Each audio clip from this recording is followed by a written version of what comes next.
Plano magsampa ni outgoing Senator Bong Revilla ng kasong cyber libel laban sa mga vlogger at personalidad na nagpakalat umano ng disinformation. Ayon sa senador, ito ang nagpatalo raw sa kanya sa eleksyon. Saksi, si Mav Gonzales. Bigong makabalik muli sa Senado si re-electionist Senator Bong Revilla at ang sinisisi niya rito ang mga nagpakalat umano ng disinformasyon tungkol sa kanya nung nagdaang eleksyon. I'm sad dahil nabiktima tayo ng fake news at napaniwala nila yung ibang tao na gano'n nga yung totoo. Maraming mga kabataan na bumuboto, hindi nila alam kung ano yung mga nangyari in the past years. Kaya dapat ma-inform natin sila. Isa sa tinukoy niyang fake news tungkol sa kanyang plunder case noon sa Sandigan Bayan kung saan siya naakwit. May kumalat daw na peking dokumentong nagsasabing kailangan niyang ibalik ang 124 million pesos sa National Treasury. Sa mga social media post, nakalagay na hindi pa rin niya umano isosoli ang pera, bagay na hindi naman daw sinabi ng senador.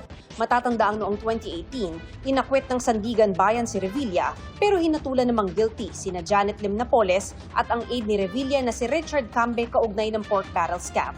Pero hindi malinaw kung sino ang dapat magsauli ng halagang 124 million pesos.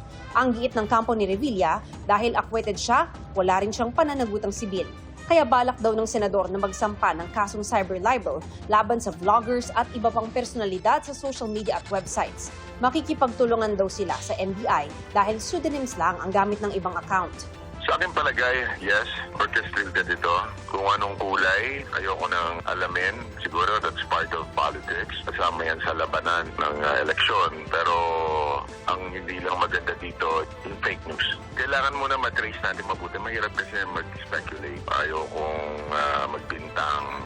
Nilinaw ng kampo ng senador na hindi raw ito gawa ng mga Duterte. Pero may binitawang pahaging ang kanyang abogado kung bakit malamang hinila pababa si Revilla na minsay nag-rank 2 pa sa senatorial surveys. Hindi man binabanggit kung sino yung dapat na botohin, pero when you try to pull down somebody, meron siguradong aangat because sila ngayon yung maboboto.